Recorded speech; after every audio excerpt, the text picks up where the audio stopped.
श्रीमद्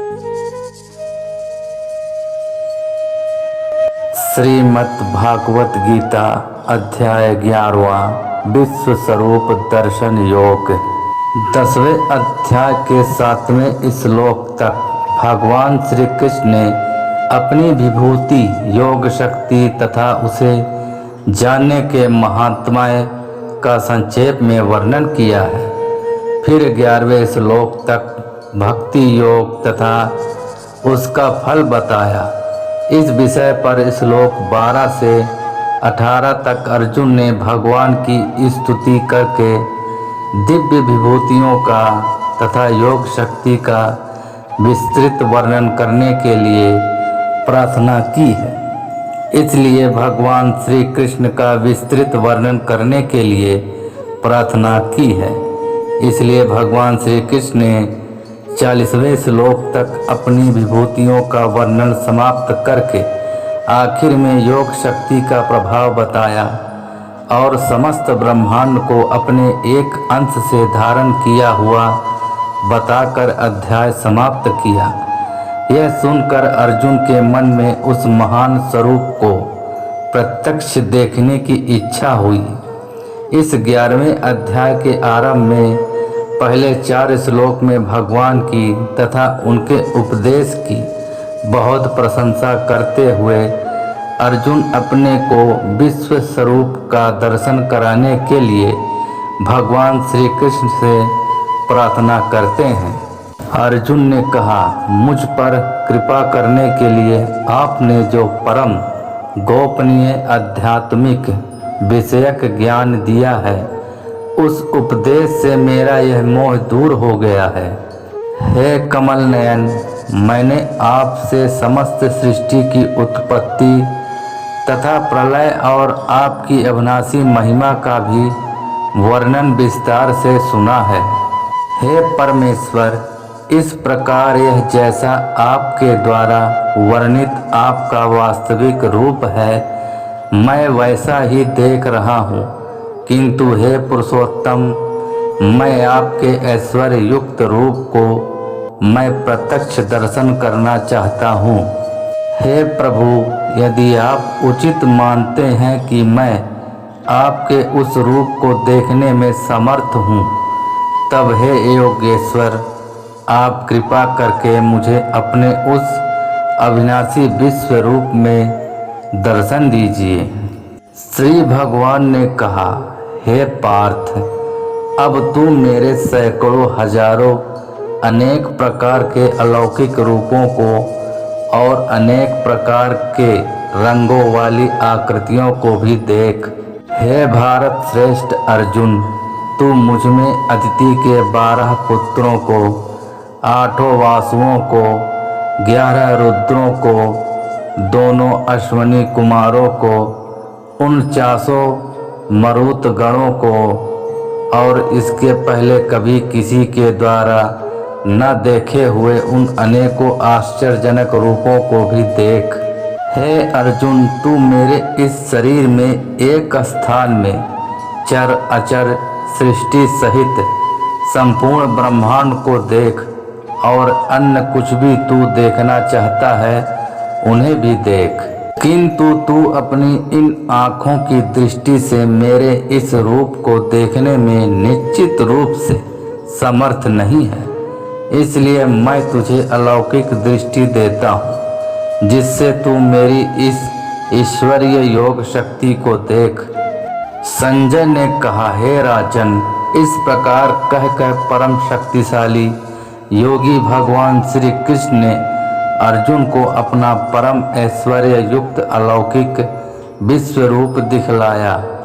इस विश्व रूप में अनेकों मुंह, अनेकों आँखें, अनेकों आश्चर्यजनक दिव्य आभूषणों से युक्त, अनेकों दिव्य शस्त्रों को उठाए हुए, दिव्य मालाएं वस्त्र को धारण किए हुए, दिव्य गंध का अनुलेपन किए हुए, सभी प्रकार के आश्चर्यपूर्ण प्रकाश से युक्त, असीम और सभी दिशाओं में मुख किए हुए सर्वव्यापी परमेश्वर को अर्जुन ने देखा।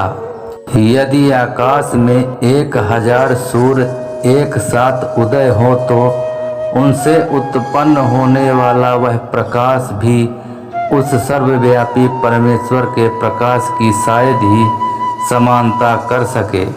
पांडु पुत्र अर्जुन ने उस समय अनेक प्रकार से अलग अलग संपूर्ण ब्रह्मांड को सभी देवताओं के भगवान श्री कृष्ण के उस शरीर में एक स्थान में स्थित देखा। तब आश्चर्यचकित हर्ष से रोमांचित हुए शरीर से अर्जुन ने भगवान को सिर झुकाकर प्रणाम करके और हाथ जोड़कर प्रार्थना करते हुए बोला। अर्जुन ने कहा, हे भगवान श्री कृष्ण, मैं आपके शरीर में समस्त देवताओं को तथा अनेकों विशेष प्राणियों को एक साथ देख रहा हूँ और कमल के आसन पर स्थित ब्रह्मा जी को, शिव जी को, समस्त ऋषियों को और दिव्य सर्पों को भी देख रहा हूँ। हे विश्वेश्वर, मैं आपके शरीर में अनेकों हाथ, पेट, मुख और आँखें तथा चारों ओर से असंख्य रूपों को देख रहा हूँ। हे विश्वरूप, न तो मैं आपका अंत, न मध्य और न आदि को ही देख पा रहा हूँ। मैं आपको चारों ओर से मुकुट पहने हुए, गदा धारण किए हुए और चक्र सहित अपार तेज से प्रकाशित देख रहा हूँ और आपके रूप को सभी ओर से अग्नि के समान जलता हुआ, सूर्य के समान चकाचौंध करने वाले प्रकाश को कठिनता से देख पा रहा हूँ। हे भगवान, आप ही जानने योग्य परम ब्रह्म परमात्मा है। आप ही इस जगत के परम आधार हैं। आप ही अविनाशी सनातन धर्म के पालक हैं और मेरी समझ से आप ही अविनाशी सनातन पुरुष हैं। आप अनादि हैं, अनंत हैं और मध्य रहित हैं। आपकी महिमा अनंत है। आपकी असंख्य भुजाएं हैं। चंद्र और सूर्य आपकी आँखें हैं। मैं आपके मुख से जलती हुई अग्नि के निकलने वाले तेज के कारण इस संसार को तपते हुए देख रहा हूँ। हे महापुरुष, संपूर्ण आकाश से लेकर पृथ्वी तक के बीच केवल आप ही अकेले सभी दिशाओं में व्याप्त हैं और आपके इस भयंकर आश्चर्यजनक रूप को देखकर तीनों लोक भयभीत हो रहे हैं। सभी देवों के समूह आप में प्रवेश कर रहे हैं। उनमें से कुछ भयभीत होकर हाथ जोड़कर आपका गुणगान कर रहे हैं और महर्षिगण और सिद्धों के समूह कल्याण हो इस प्रकार कहकर उत्तम वैदिक स्तोत्रों द्वारा आपकी स्तुति कर रहे हैं।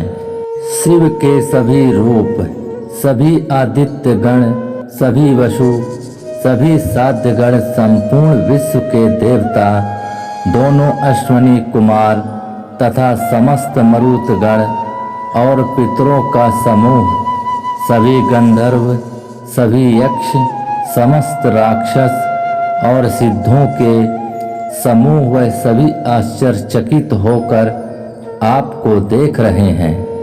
हे महाबाहु, आपके अनेकों मुख, आँखें, अनेकों हाथ, जंघा, पैरों, अनेकों पेट और अनेक दांतों के कारण विराट रूप को देखकर सभी लोग व्याकुल हो रहे हैं और उन्हीं की तरह मैं भी व्याकुल हो रहा हूँ। हे विष्णु, आकाश को स्पर्श करता हुआ अनेकों प्रकाशमान रंगों से युक्त मुख को फैलाए हुए और आपकी चमकती हुई बड़ी बड़ी आँखों को देखकर मेरा मन भयभीत हो रहा है।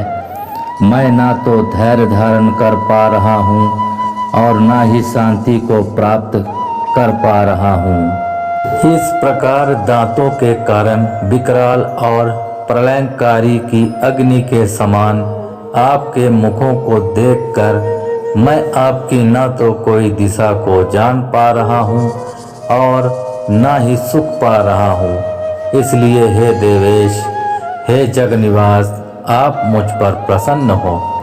धृतराष्ट्र के सभी पुत्र अपने समस्त सहायक वीर राजाओं के सहित तथा पितामह भीष्म, द्रोणाचार्य, सूत पुत्र कर्ण और हमारे पक्ष के भी प्रधान योद्धा भी आपके भयानक दांतों वाले विकराल मुख में तेजी से प्रवेश कर रहे हैं और उनमें से कुछ तो दांतों के दोनों सिरों के बीच में फंसकर चूर्ण होते हुए दिखाई दे रहे हैं। जिस प्रकार नदियों की अनेकों जलधाराएं बड़े वेग से समुद्र की ओर दौड़ती हुई प्रवेश करती है, उसी प्रकार सभी मनुष्य लोक के वीर योद्धा भी आपके आग उगलते हुए मुखों में प्रवेश कर रहे हैं। जिस प्रकार पतंगे अपने विनाश के लिए जलती हुई अग्नि में बड़ी तेजी से प्रवेश करते हैं, उसी प्रकार यह सभी लोग भी अपने विनाश के लिए बहुत तेजी से आपके मुखों में प्रवेश कर रहे हैं। हे विश्वव्यापी भगवान, आप उन समस्त लोगों को चलते हुए सभी मुखों द्वारा निकलते हुए सभी ओर से चाट रहे हैं और आपके भयंकर तेज प्रकाश की किरणें संपूर्ण ब्रह्मांड को आच्छादित करके झुलसा रही है। हे सभी देवताओं में श्रेष्ठ, कृपा करके आप मुझे बतलाइए कि आप इतने भयानक रूप वाले कौन हैं। मैं आपको नमस्कार करता हूँ, आप मुझ पर प्रसन्न हो। आप ही निश्चित रूप से आदि भगवान हैं। मैं आपको विशेष रूप से जानना चाहता हूँ, क्योंकि मैं आपके स्वभाव को नहीं जानता हूँ। श्री भगवान ने कहा, मैं इस संपूर्ण संसार का नष्ट करने वाला महाकाल हूँ। इस समय इन समस्त प्राणियों का नाश करने के लिए लगा हुआ हूँ। यहाँ स्थित सभी विपक्षी पक्ष के योद्धा तेरे युद्ध न करने पर भी भविष्य में नहीं रहेंगे। हे सव्यसाची, इसलिए तू यश को प्राप्त करने के लिए युद्ध करने के लिए खड़ा हो और शत्रुओं को जीत कर सुख संपन्न राज का भोग कर। यह सभी पहले ही मेरे ही द्वारा मारे जा चुके हैं। तू तो युद्ध में केवल निमित्त बना रहेगा। द्रोण, भीष्म, जयद्रथ, कर्ण और भी अन्य अनेक मेरे द्वारा मारे हुए इन महान योद्धाओं से तू बिना किसी भय से विचलित हुए युद्ध कर। इस युद्ध में तू ही निश्चित रूप से शत्रुओं को जीतेगा। संजय ने कहा, भगवान के इन वचनों को सुनकर अर्जुन ने हाथ जोड़कर बारंबार नमस्कार किया और फिर अत्यंत भय से कांपता हुआ प्रणाम करके अवरुद्ध स्वर से भगवान श्री कृष्ण से बोला। अर्जुन ने कहा, हे अंतर्यामी प्रभु, यह उचित ही है कि आपके नाम के कीर्तन से संपूर्ण संसार अत्यंत हर्षित होकर आपके प्रति अनुरक्त हो रहा है तथा आसुरी स्वभाव के प्राणी आपके भय के कारण इधर उधर भाग रहे हैं और सभी सिद्ध पुरुष आपको नमस्कार कर रहे हैं। हे महात्मा, यह सभी श्रेष्ठ जन आपको नमस्कार क्यों न करें, क्योंकि आप ही ब्रह्मा को भी उत्पन्न करने वाले हैं। हे अनंत, हे देवादिदेव, हे जगत के आश्रय, आप अविनाशी समस्त कारणों के मूल कारण और आप ही परम तत्व हैं। आप आदिदेव सनातन पुरुष हैं। आप इस संसार के परम आश्रय हैं। आप जानने योग्य हैं तथा आप ही जानने वाले हैं। आप ही परम धाम हैं और आपके ही द्वारा यह संसार अनंत रूपों में व्याप्त है। आप वायु, यम, अग्नि, वरुण, चंद्रमा तथा सभी प्राणियों के पिता ब्रह्मा भी हैं और आप ही ब्रह्मा के पिता भी हैं। आपको बारंबार नमस्कार, आपको हजारों बार नमस्कार नमस्कार हो, फिर भी आपको बार बार नमस्कार करता हूँ।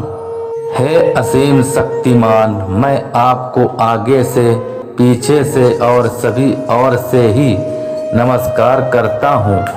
क्योंकि आप ही सब कुछ हैं। आप अनंत पराक्रम के स्वामी हैं।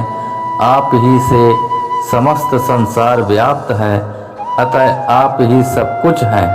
आपको अपना मित्र मानकर मैंने हठ पूर्वक आपको हे कृष्ण, हे यादव, हे सखा, इस प्रकार आपकी महिमा को जाने बिना मूर्खतावश या प्रेम बस जो कुछ कहा है, हे अच्युत, यही नहीं हंसी मजाक में, आराम करते हुए, सोते हुए, बैठते हुए या भोजन करते हुए, कभी अकेले में या कभी मित्रों के सामने मैंने आपका जो अनादर किया है, उन सभी अपराधों के लिए मैं क्षमा मांगता हूँ।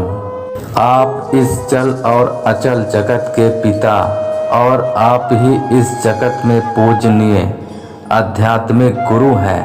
हे अचिंत्य शक्ति वाले प्रभु, तीनों लोकों में अन्य न तो कोई आपके समान हो सकता है और न ही कोई आपसे बढ़कर हो सकता है।